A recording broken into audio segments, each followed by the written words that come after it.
Happy World Champagne Day. It is Saturday, and on the Friday, the 25th, usually we celebrate the International Champagne Day. But before we talk about champagne, let me talk about this sideways tasting. It was absolutely crazy. We tasted Pinot Noirs, we had a Chardonnay, we had a German traditional method sparkling wine, 100% Pinot, and the wine that not only blew my mind, but also was the favorite wine of the evening for almost everybody that joined the tasting was a Pinot from England. 2020 Pinot Noir from the Warry Winery, and the magician behind this absolutely stunning product is Guillaume Laguerre, a Swiss guy that started winemaking a couple of years ago in England. He became a friend and he just makes beautiful wines. And this Pinot is what I would expect from a cool climate Pinot, saying it's more on the dark fruitier side. It's high in acidity. It has tannins, but not a lot. And the nose was it was super impressive. When I poured the wine, it reminded us of a Cabernet Franc. So like this dusty, dark nose. And then later it opened up. And 2 days later, yesterday night, I tasted it again. And it was more on this fruitier, red, fruity-ish side of a Pinot. So I recognized it as a Pinot Noir in the nose and on the palate as well. Quite high in acidity, but if you like fresh reds, it really makes the wine juicy. It's an absolute amazing product. And I have some bottles left. Let me know if you want one or two of them. I will be in England in a couple of days and we'll see Guillaume again. Unfortunately, there is no Pinot, I guess, but I'll let you know what the future projects will be. So right now, just short and briefly, happy International Champagne Day. Crack a bottle of champagne if you want to, or sparkling wine. It can be Pinot, Chardonnay, Meunier, whatever you want. Celebrate with us, and let's have a look on the wine industry on this week. It was not super much, but there were 2 to 3 quite big topics, and I tried to summarize it for you. We talk about the Australian wine market. We talk about the future and the opportunities of premiumization, and we will talk about water shortage, not only in the wine industry. Thanks to Hannah Manst for bringing this topic up on Instagram. Have fun with episode 204, Weekly Update.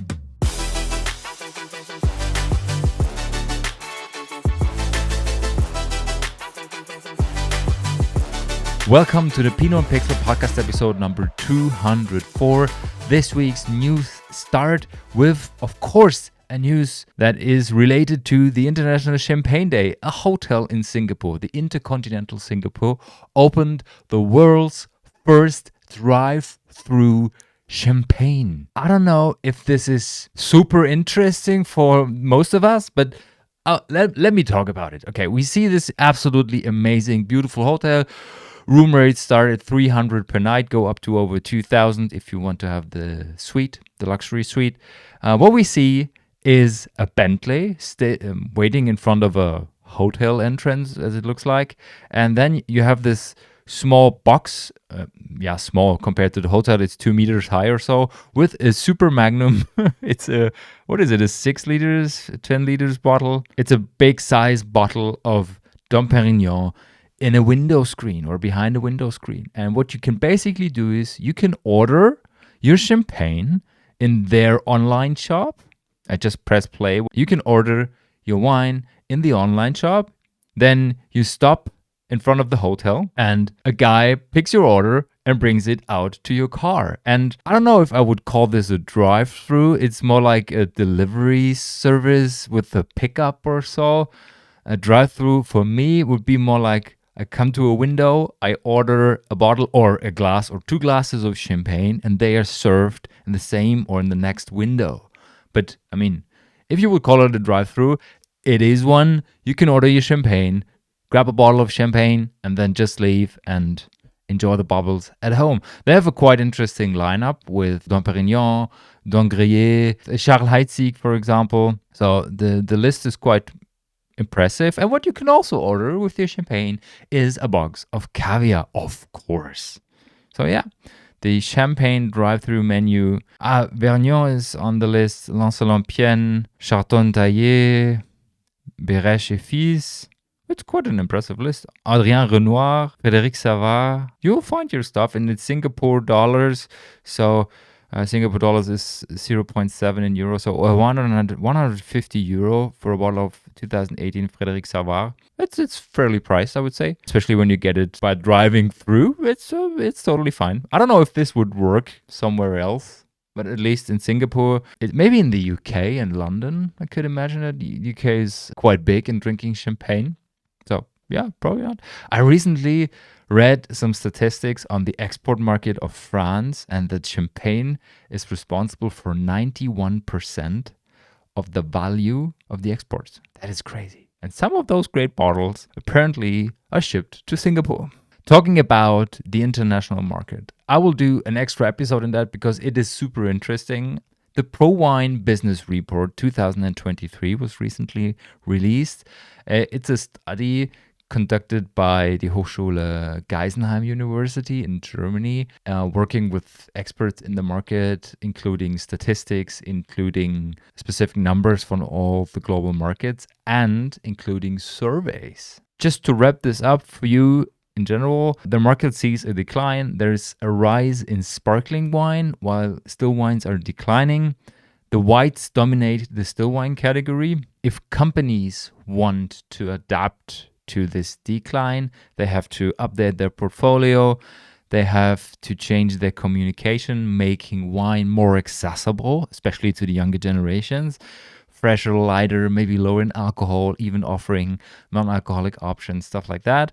And just to give you one specific insight on this report, because my biggest interest usually is what scares the people, what are people afraid of, compare it to the other years, because usually this is something you can and you should include in communication and in marketing as a company, as a brand. Just looking on those numbers, it's a comparison between 2022 and 2023, and the stats show that cost increases, disruption of supply chains, and global economic downturn were the big three topics of last year. So everybody was afraid of current issues, especially with the war in Ukraine, with the global crisis, generally in the economy, inflation. So this was the dominating three facts in 2022. And in 2023, there is a change. The first still is cost increases. The second is global economic downturn. And the third right now is the decreasing wine consumption. Half of the people are concerned about the decrease in wine consumption. And this is why you definitely have to address that topic as a brand and change your communication, maybe your portfolio, your marketing. Climate change is still in the top 5. The low profitability of the wine industry is also in there. What else? Staff shortage, increasing our environmental regulations. Disruption of supply chain is lower, lost 50%. International trade war and health policies is on the list. I put the link in the show notes. And as I said, I will do an extra episode on that and take a deeper dive into this report because it gives you a feeling of what is currently going on in the international markets. How is the export doing? How is the import doing in some countries? What are the big players doing? The top 5, the top 10? And maybe we can also give kind of an outlook on the future of the next 2 to 5 years with this report. We'll see. So stay with this podcast, and I guess either the next or the very next episode will take a deeper dive into this topic.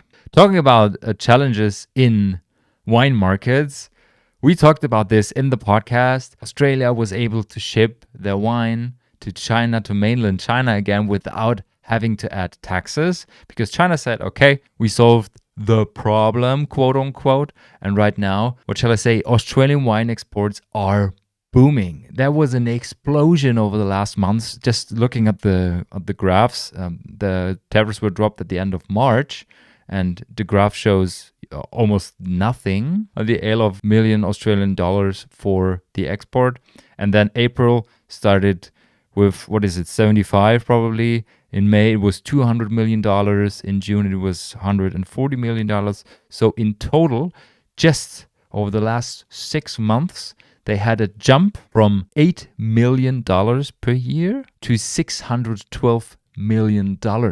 So they had an increase of $604 million. This 95 what is it, 97%. That is super crazy. And the volume was increased from 1 million liter to 59 million liter. And I guess this trend will keep going. That was the dip in July and August. It's warmer. And usually, I would say the main focus on Australian wine is premium wines, usually red wines. And maybe people who are not super interested in the premium wines in July and August. I guess there's some other macroeconomical issues. I guess there's also some pressure on the people generally feeling in the market when it comes to the conflict between China and Taiwan. So we'll see, but at least Australia is happy again. The only problem is when you as a country are only able to serve this premium and super premium segment, you don't get rid of the stock you have when it comes to the entry-level market. So Australia has to deal with the fact that they have too much wine in the country, especially from the warmer inland regions, and usually this sits at a lower price point.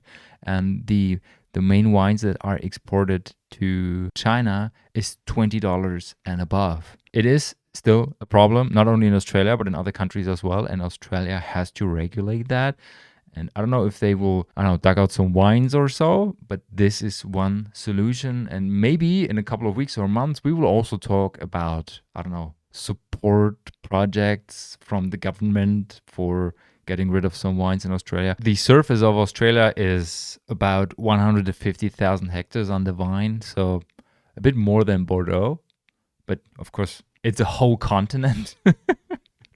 It's with a wide spread from east to west, and also with Tasmania on the map, making great sparkling wines, by the way. Maybe there will be a program, or at least they have to think about regulating, I would say, the mid body, because on the other hand, I'm getting deeper and deeper into that because there is also a demand for bulk wine, and of course you can serve this demand with cheap entry-level wines, red wines, white wines from Australia as well. Yeah, we will dive deeper into that in the extra episode on the international wine market. So we keep it like this. Australia is on the rise. Good for them. And we'll see in 6 months if they are back to the normal level. When you look on this map, they were over $1 billion in September 2020 for exports. It's crazy. Maybe they will reach to the top again. Currently sitting at 612 million, so 60% from the normal rate we had before the introduction of the taxes. And talking about premium products, this is just, I would say, a recommendation for 15 minutes, very valuable 15 minutes of a talk on IWSR. There is 2 guys talking about the premiumization in the drinks industry. Why is it important? What is driving the premiumization, and why is it a long-running trend we should adapt to, and how to jump on that train? 50 minutes, very, very valuable. Premiumization, we had this every now and then with bigger brands selling their entry-level brands to other companies, focusing more on premium. We see this trend also in the non-alcoholic space, where people are more and more, especially in the spirits, quote unquote, in the alcohol-free spirits segment, are focusing on premium brands. And these 15-minute insights really show up demand versus supply. What can you do as a brand? And why is it smart to focus on premiumization, especially as a brand? Because the future customer is a premium customer. Not everybody, but many of them will be a premium customer and are interested in high quality products. If you have products like that, you should definitely think about including this in your communication strategy, maybe focusing on it. Or if you are, I would say, located in the mid-range, think about adding a premium product to your portfolio, because the idea of premiumization is quite simple. If you have, I would say, an average good quality portfolio sitting around, $10 to $20 or so, or $5 to $10, $20 on the shelf, then you can put up a super premium product on the top of this portfolio, sitting around, 40, 50, a single vineyard, this or that, a sparkling wine, perfectly branded, a beautiful bottle. And you put it on the top of your portfolio, and then maybe there's even scarcity because there is only 500 bottles available, and then people see this premium product and they either say, okay, I have to get this because it's super premium, it looks premium, and I would like to taste that, and identify with this as well. And if this is too expensive, it automatically puts the rest of the portfolio into another light. Because right now, if you cannot afford super premium, you say, hey man, if this is quality, the rest is quality as well. Let me get this $20 bottle. I made, experiments with that with some clients over the last 5 to 6 years, and it really worked out. And because what you can also do and what happens afterwards is you can raise the prices of your standard portfolio. It's a good idea not to adapt this to the premium line, but let's say the premium line is sitting around 50, your normal line is between 5 and 20, then you could maybe go up to 25 or 30. So you still have the gap to the $50 product, showing quality with the top of your standard portfolio, and then you have the entry level stuff as well. Think about that. It might be an option. And usually the wineries I know, they are able to have a super premium product and extract with some additional work just the product itself from the portfolio. So let's say, a single vineyard wine, and then it's all about branding, marketing, and communication again to tell people this is something new. There's only a few hundred bottles available. Maybe it's a single vintage, a single vineyard, this and that. And you should think about buying it because it's for special occasions. It's a special gift and it looks like the person that gifted it to you really loves you. And then I was smiling a bit on this article.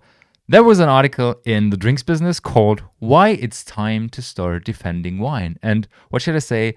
Especially this week, it was a wave. Everywhere in the press, in the media, we read articles about people defending wine, alcohol consumption, because, they are so threatened by Tim Stockwell's publication and the words of the WHO that they think they have to fight for wine and for alcohol consumption. And the article is quite interesting, and the main person in this article of the drinks business is Dr. Laura Cattina, who's responsible for one of the most famous wineries. Actually, she's also a doctor, I guess. Is she a physician? Yeah, she's doctor in physics. And she set up a website called In Defense of Wine. And then the website says, hello, welcome, I'm Dr. Laura Cattina, a Harvard and Stanford educated physician and 4th generation vintner. And with this website, I want to show that the studies that talk about moderate drinking should not be ignored. And then the other studies have the same bias when it comes to claiming that alcohol is not good for your health. And then she has a presentation, she has a video. You can do this on your own. Basically, it's just one more person from the wine industry that is trying to defend moderate consumption. And there's nothing wrong with moderate consumption. I like the way she's doing it because she is really talking about it doesn't have to be black or white, no alcohol at all, or excessive consumption. It has to be the moderate way in between because we're still human beings, we're socialized, we want to enjoy wine and we want to enjoy a glass of wine, a glass of beer, and it doesn't have to be the zeros and ones perspective. This is what I liked. And then one of my most favorite blogs as well, The Wine Guru, also wrote an article on how safe alcohol really is. I will put the link in the show notes. Also quite interested. He was more on the side of a scientist talking about how should we set up tastings, experiments to prove or disprove that alcohol causes problems, health problems. Put a link in the show notes. Could also be interesting if you are on the one side or on the other side to also maybe moderate your opinion. Let's put it like this. Talking about moderation, it automatically opens up thousands of transitions to alcohol-free products and the news around that. And the biggest cooperative of Bordeaux families, ups its focus on no and low. And the article is from October 21, but the original article was in French and was published in January because this company bought their own column to de-alcoholize wine. It's $2.5 million. And this machine it's a vacuum distillation. And right now, the cooperative that has 300 vintners under contract with over 5,000 hectares. This is 5% of the surface of Germany and more than 10% of Austria. Can you imagine that? Just one cooperative. And they will produce alcohol-free and no low alcohol products, meaning they de-alcoholize their favorite products. Usually it's Sauvignon Blanc, it's Merlot, it's sparkling, it's still to 0.0 because they say some markets, such as the German market, they expect 0.0, but there is international markets, especially the ones with a very, very intense religious background, and they are more interested in 0.0. Asia, the Arab countries, usually you need a halal certification for that. And other countries, especially in Central Europe, they are okay with 0.5. But they said, no, we want to suit every market. We go down to 0.0. Vacuum distillation makes it possible. We have aromatic grape varieties, and we will definitely double down on alcohol-free because it is a thing. People ask for it, which surprised me basically. And I would even say it is a quite bold move to say, as a company in Bordeaux, the center of the French wine culture, to say, hey guys, we're going all in on alcohol-free wine. This is one more column, and I guess in a couple of weeks, if they're not doing it already, they will offer to de-alcoholize wine for other people. Smart move. It is interesting for the market. It opens up new possibilities, and it will definitely bring more players into the market. I really like it.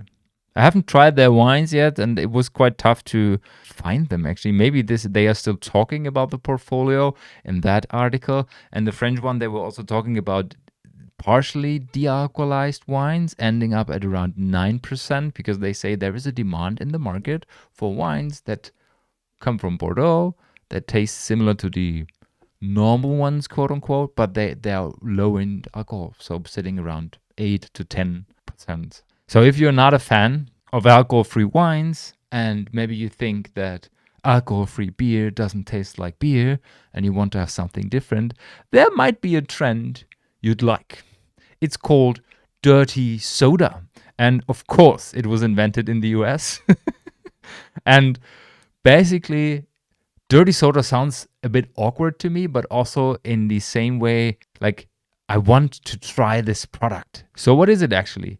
Imagine your favorite alcohol-free drink when it comes to the soda category. So, I don't know, Coca-Cola Zero or Pepsi Light or Dr. Pepper or Vanilla Coke or Fanta. I don't know. Just imagine that drink, but it is spiced up with a liquor, with an alcohol-free liquor or with a syrup. And one of the most famous drinks, because of course it went viral on TikTok, one of the most famous drinks is dirty Dr. Pepper, where you just take Dr. Pepper and you add coconut syrup. The mixture of the taste of Dr. Pepper and the coconut syrup makes it very, very special. It's still fresh because it's cold, there's CO2 in it, and there is so many combinations with passion fruit syrup, orange, mango puree, coconut cream, ginger ale with lemonade, cinnamon syrup. I mean, there is endless possibilities to combine that, and this is why some bars are already offering either ready-to-drink versions of dirty soda, like the dirty Dr. Pepper, or they say, okay, these are our sodas, these are our syrups and our add-ons, create your own one. And I really like it. I mean, still, it comes from the US, and usually when I hear soda, I have a drink in my head that is consisting of at least 10% pure sugar. But there is also other possibilities to do this. And if you like the original taste of something and you just want to play around, why not? Get yourself some syrups, get yourself your favorite soda or sodas, and try it out at home. It's super easy.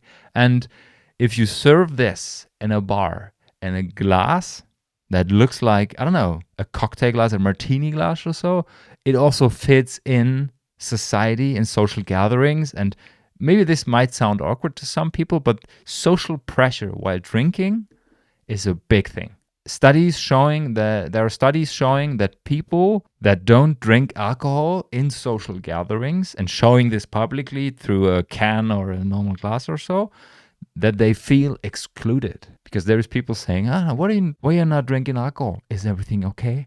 Do you have a problem with alcohol? So this could help. I really like the idea. And in the end, let's talk about two things that are closer related to climate change, to nature, and how to deal with threats from nature in a good or maybe in a bad way. I leave it up to you to judge that. The first one is something that already made it in this podcast over a year ago.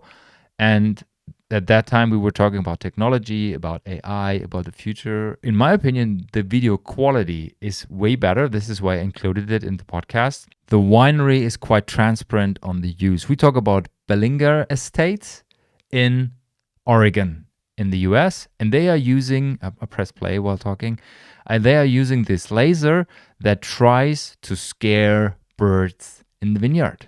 So what it's basically doing is it's just running through the day. So this is what the article also says. This laser is not harmful to birds. It protects our wine grapes from being eaten by invasive starlings.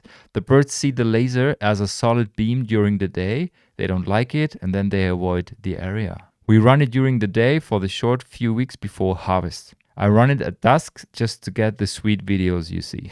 That was actually quite funny. The laser moves on a pre-programmed path, so it's not shooting at birds. And this is something different from the news we talked about 1 year ago, because they were talking about kind of a pattern recognition or so. So basically, you pre-program a path, and then it's just drawing lines in the sky and trying to scare starlings and other birds. And the fun fact is, and this is why I was laughing while reading this, I talked several times to a winemaker at Lake Neusiedl in Austria, Günther Triebaumer. And he's one of the icons in the area, I would say. Makes great wines, great still, and also great sweet wines. I love the sweet wines. And Günther once told me that the starlings and the crows and the other ones, they are so smart. They recognize those pre-programmed patterns, and they literally store it in their brain when the laser is at what position. And of course, Günther didn't talk about the laser. He talked about those huge cannons in the vineyard. And every, 5 to 10 seconds, they just make a very, very intense, loud noise. And they try to scare the crows. But the crows are so smart that they know every 5 to 10 seconds it happens. They sit on the cannon. And when the cannon is about to explode and make the noise, they just fly up to the sky 20, 30 meters. Then the cannon makes the sound, and then they get back, and then they start eating the grapes. And if they are smart like this, they can also get that the laser is pre-programmed, I would say. And I mean, it's moving fast, but it's not moving super fast. And if you are interested in grapes, I would say you don't care about a green laser. And you will find your way to hide, behind vines, behind grapes. I would literally love to compare the data of birds invasion and the loss of grapes between two neighbored vineyards, and one is equipped with the laser and one isn't. I will text them if they have some data on that. Let's see what we can get out of it. It's definitely interesting, and maybe in the future with AI, the machine can be smarter than the birds. I'm still not a fan of this actually, but it's easier than netting. Netting is I've done this twice, and it's really hard work, especially when you do it for 3 or 4 days right before the harvest. Wow. Yeah, don't wish this to anybody. And the last, I won't say article, it's a post from Instagram from a colleague, Hannah Miles, the British Bouchon, if you know her. Super interesting content. I really like what she's doing, and she's more and more focusing on sustainability and nature and stuff. And she made this post. Do you know about this? I'm slowly learning about the fact that the wine industry is facing many, many problems with water. That many wine regions are running out of water. It's a big thing. And we're not only talking about, the desert areas. We talk about northern Spain, the south of France. We talk about California, and the issue over there is even bigger. We talked about this in the podcast 2 years ago, that California has a very big water emergency. And it's not only because of wine, it's because of avocados, it's because of agaves, it's because of almonds. There is so much agriculture that there is a lack of water, and it will become a bigger and bigger problem in the future. And we will see.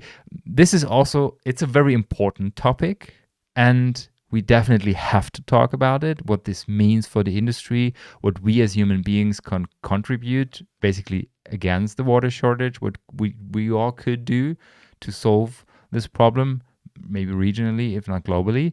And we'll do an extra episode on that. I would love if she would join, and if not, I would just look at some stats, some articles, and we will talk about this as well in a couple of weeks. It's a super interesting topic, and we have to talk about it. This is it, guys. Thank you very much for listening. If you like what you hear, recommend this podcast to a friend. If you have any questions, send me an email to podcast@pinotpixel.com. And right now, enjoy your weekend. See you on Wednesday. Ciao, ciao.